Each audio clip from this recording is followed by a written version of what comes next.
ಇನ್ನು ಸಚಿವ MB ಪಾಟೀಲ್ ಕೂಡ ಇದೇ ವಿಚಾರಕ್ಕೆ ಸಂಬಂಧಪಟ್ಟಂತೆ ಮಾತನಾಡಿದ್ದಾರೆ. ಅವರು ಹೇಳ್ತಾರೆ ನಮ್ಮೆಲ್ಲರಿಗೂ ಕೂಡ ಸುಪ್ರೀಂ ಅಂತಂದರೆ ಅದು ನಮ್ಮ ಹೈಕಮಾಂಡ್. ಅವ್ರು ಹೆಂಗೆ ಹೇಳ್ತಾರೆ ಹಾಗೆ 5 ವರ್ಷವೂ ನಾನೇ CM ಅಂತ ಸಿದ್ದರಾಮಯ್ಯನವರು ಮೊನ್ನೆ ದಸರಾ ಟೈಮಲ್ಲಿ ಹೇಳಿದರು. ನೋಡಿ ನಮಗೆಲ್ರಿಗೂ ಹೈಕಮಾಂಡೇ ಸುಪ್ರೀಮು, ಹೈಕಮಾಂಡ್ ಏನು ತೀರ್ಮಾನ ತಗೊಂಡ್ರು ನಾವು ಅದಕ್ಕೆ ಬದ್ಧರಾಗಿರ್ತೀವಿ. ಆಮೇಲೆ ರಾಜಣ್ಣ ಹೇಳಿದ್ರಲ್ಲ ಸಿದ್ದರಾಮಯ್ಯನವರು ಮೊದಲಂಗಿಲ್ಲ ಅಂತ, ಆಗ ಸಿದ್ದರಾಮಯ್ಯ ಹೇಗಿದ್ದರೋ ಈಗಲೂ ಹಾಗೇ ಇದ್ದಾರೆ, ಅವ್ರೇನು ಬದಲಾಗಿಲ್ಲ ಅಂತ ಮಾಜಿ ಸಚಿವ ರಾಜಣ್ಣ ಹೇಳಿಕೆಗೆ MB ಪಾಟೀಲ್ ಕೌಂಟರ್ ಕೊಟ್ಟಿದ್ದಾರೆ. ಮೊದಲೆಲ್ಲ ಪಾದರಸದಂಗೆ ಕೆಲಸ ಮಾಡ್ತಿದ್ರು ಸಿದ್ದರಾಮಯ್ಯ, ಈಗ ಅವ್ರಿಗೆ ಹಾಗೆಲ್ಲ ಇಲ್ಲ ಅಂತೆಲ್ಲ ಒಂದಷ್ಟು ರಾಜಣ್ಣ ಮಾತಾಡಿದರು. ಅದಕ್ಕೆ ಈಗ ಅವರು MB ಪಾಟೀಲ್ ಅವರು ಕೌಂಟರ್ ಕೊಟ್ಟಿದ್ದಾರೆ.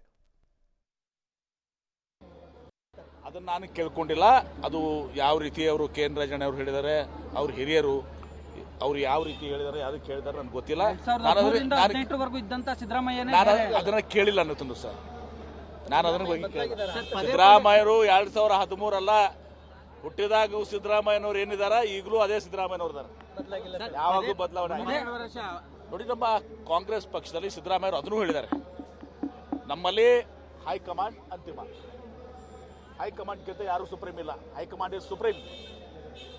ಸಿದ್ದರಾಮಯ್ಯವ್ರಿಗೂ ಸುಪ್ರೀಂ, DK ಶಿವಕುಮಾರ್ ಅವ್ರಿಗೂ ಸುಪ್ರೀಂ, MB ಪಾಟೀಲ್ಗೂ ಸುಪ್ರೀಂ, ಜಮೀರ್ ಅವ್ರಿಗೂ ಸುಪ್ರೀಂ, ಎಲ್ಲರಿಗೂ ಸುಪ್ರೀಂ.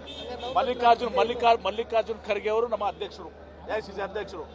ಶ್ರೀಮತಿ ಸೋನಿಯಾ ಗಾಂಧಿ ಅವರು, ರಾಹುಲ್ ಗಾಂಧಿ ಅವರು ಇವತ್ತು ಕಾಲಕ್ಕೆ ಏನು ನಿರ್ಣಯಗಳು ಮಾಡ್ತಾರೆ ಅದು ಅಂತಿಮ ಇವತ್ತಿನ ದಿವಸ. ಹೀಗಾಗಿ ಯಾರ ಕಡೆನೂ ಕೂಡ ಇದು ಇಲ್ಲ. ಸಿದ್ದರಾಮಯ್ಯ ಕೂಡ ಅದನ್ನೇ ಹೇಳಿದ್ದಾರೆ.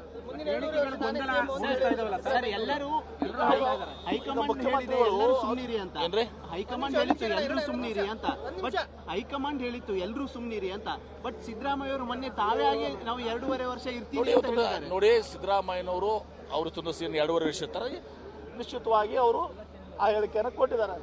ಅವರು 2.5 ವರ್ಷದಿಂದ ಮುಂದುವರ್ತಾರೆ, 2.5 ವರ್ಷ ಮುಂದುವರಿತಾರೆ. ಏನ್ರಿ ಯಾವಾಗಲೂ ಕೂಡ ಸಿದ್ದರಾಮಯ್ಯನವರು ಹೇಳಿದಾರೆ. ಮತ್ತು ಸಿದ್ದರಾಮಯ್ಯ ಅವರು ಹೇಳಲಿ ಬಿಡಲಿ, ಅವ್ರು ಹೇಳಿದ್ದಾರೆ. ಏನು ಹೇಳಿದ್ದಾರೆ? ಮುಂದಿನ 2 ವರ್ಷ ಆದ ಅದು ಕೂಡ ಏನು ಹೇಳಿದ್ದಾರೆ, ಹೈಕಮಾಂಡ್ ಕೂಡ ಹೇಳಿದ್ದಾರೆ.